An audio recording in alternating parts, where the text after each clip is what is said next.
Have you ever wondered what an executor cannot do? Well, stay tuned. We're going to talk about it. And be sure to watch till the end because we'll briefly talk about some of the consequences. And we're getting started right after this.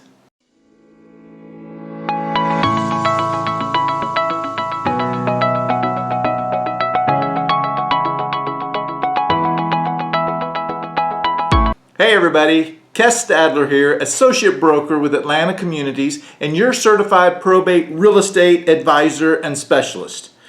My team and I have over 25 years of experience in residential real estate, helping family members and loved ones dealing with probate, executorships, conservatorships, wills and trusts. The list goes on and on. So we're going to get started in this video, some of the things you don't want to do as an executor.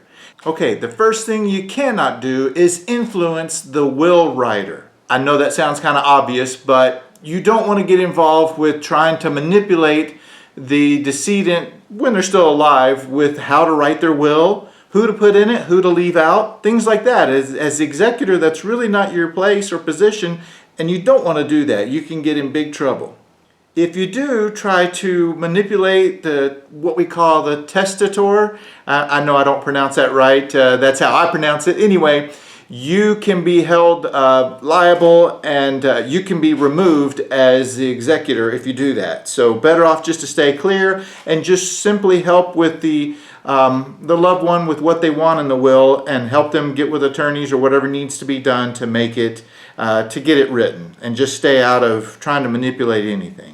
The next thing that you don't want to do as an executor is fail to communicate with the beneficiaries. I know that may sound kind of simple, but you need to keep the beneficiaries up to date on what's going on. It's your job to keep them posted. If they have to reach out to you, as I've always said in my real estate career, if my clients have to reach out to me, I haven't done my job. The same holds true as an executor. You want to make sure you keep on top of things and you keep them involved and keep them updated. Even if you don't have any new information, you just want to make sure they're part of the situation.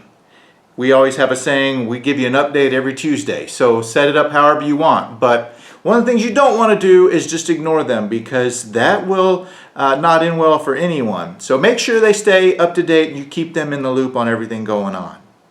Okay, another thing you don't want to do if you're the executor is go against the will.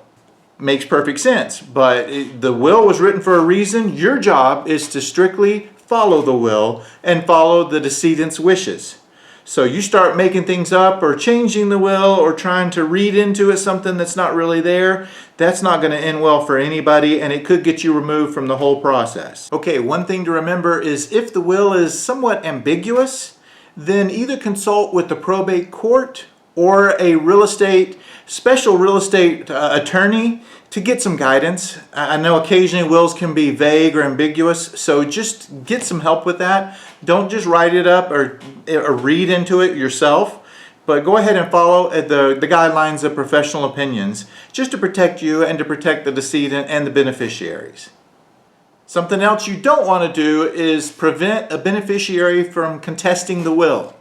I know nobody likes conflict, especially when all this is going on, but if you have a beneficiary that really feels they need to contest the will, don't get in the way, don't stop that. Let the process work itself out. Be willing to help them and see what happens. But if you try to get in the way or tell them not to contest the will, then that can create bigger problems for everybody. Okay, this is a really big one. Do not, and I repeat, do not mishandle the decedent's assets. Your job as executor is to make sure all the bills are paid, everything is followed by the will or the probate court, and once everything is finalized, to distribute assets. So make sure you're not mishandling the assets along the way, whether it's real property, personal assets, it could be investments, it could be taxes, anything. Make sure you're handling that, whether it's a physical property or some type of intangible item, retirement accounts, the IRS, things like that. Make sure you handle it correctly. Follow the rules, follow it by the book, and make sure you're covering yourself and the decedent.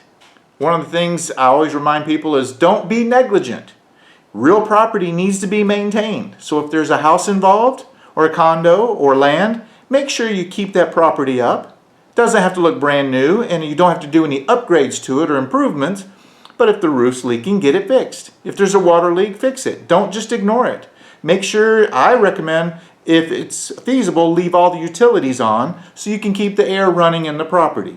But make sure you maintain the property. Think of it as your own, and think of it as I would say to my listing clients, you want to show it in the best light, so take good care of it. Something else is don't automatically stop payments for the decedent's house or things like that. Go ahead and keep moving forward with it as long as the funds are there, car payments, whatever it may be. Continue to make the payments until you're instructed by either the will, the probate, to do something different. But you got to keep everything up to date, because the last thing you want is to get behind on something and have a foreclosure, have a tax lien, have something wrong that's going to slow up the whole process. So make sure you keep things moving along, keep payments going, especially utilities with a house, until we get through the entire process.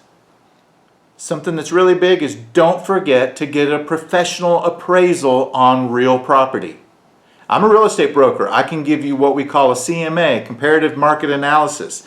That's a good average, that's a good ballpark, but you really need a professional that is a licensed appraiser in your state, in your county, someone that knows the neighborhood, knows the property, to get a formal appraisal done.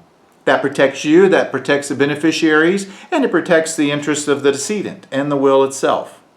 So make sure you get that done. If you're in Metro Atlanta, I have appraisers I can give you. You're welcome to call them. You may know someone as well, but get it done by a licensed professional.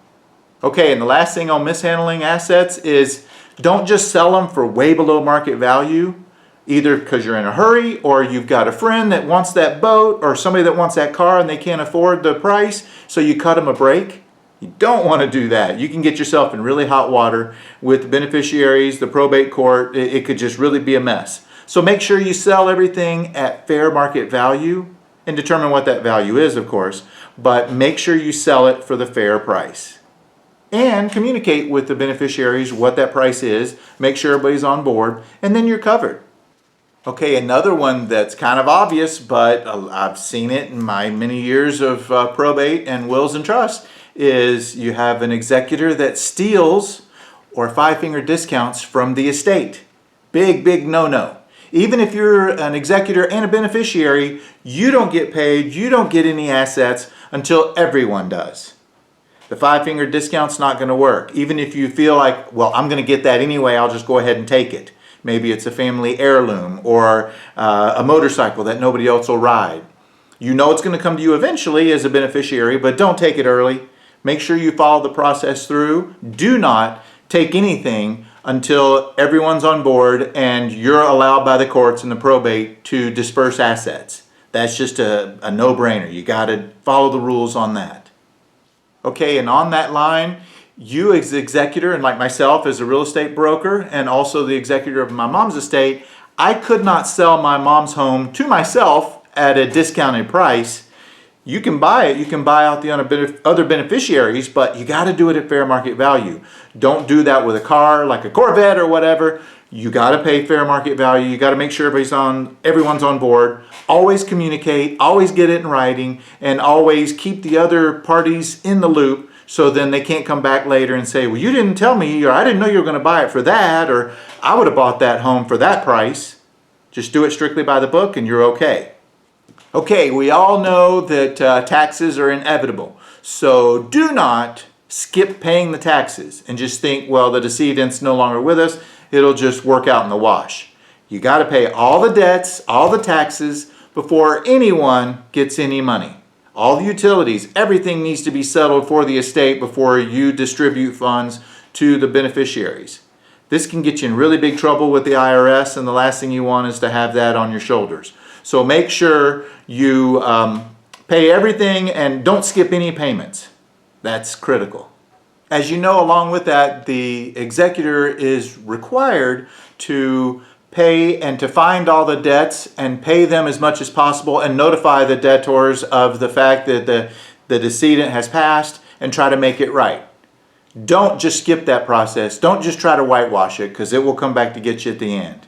It's going to take time. This whole process can take anywhere from 8 to 12 months Depends on the amount of money involved and things like that, but it's going to take some time. You as executor will have a part-time job trying to get all this paperwork handled. So just be prepared to be in it for the long haul. Okay, and I mentioned earlier, and I said stay till the end, this will be something that you'll want to be really tuned into. The consequences of not following the rules as an executor, and they can be pretty severe. If you fail to perform your responsibilities as executor, there can be severe legal consequences. I've had it happen before. Beneficiaries can request the courts remove an executor and file legal proceedings against that person if they feel they have not been representing the estate properly, conducted things incorrectly, misconduct, or just did something really illegal. So that can happen. And as executor, as long as you follow the process and follow the rules, you should be fine. Okay, and one last thing, executors, and hopefully this never happens, but executors that steal from the estate and they get caught will have to pay that back out of their own money. Not the estate money, but out of their own money. And that can cause legal issues and there can be ramifications long term. So, moral of the story is do the right thing, do your job, don't steal, all these don'ts I mentioned. Hopefully this was just a very broad view. If you have any questions or there's something I missed, put something in the comment section. And as always, I'm trying to grow my channel. I would love it if you would like and subscribe to my channel. And take a look at this next video coming up. We're talking about more things dealing with probate. And there's some good things that happen as well. But if you're a beneficiary, let me know if you have any questions. Executors, if you have some advice or something you want me to discuss in a future video, let me know. So for now, signing out, Kes Stadler, Associate Broker, and your Certified Probate Real Estate Advisor. I'm a specialist in this. Take care, and we'll see you on the next video.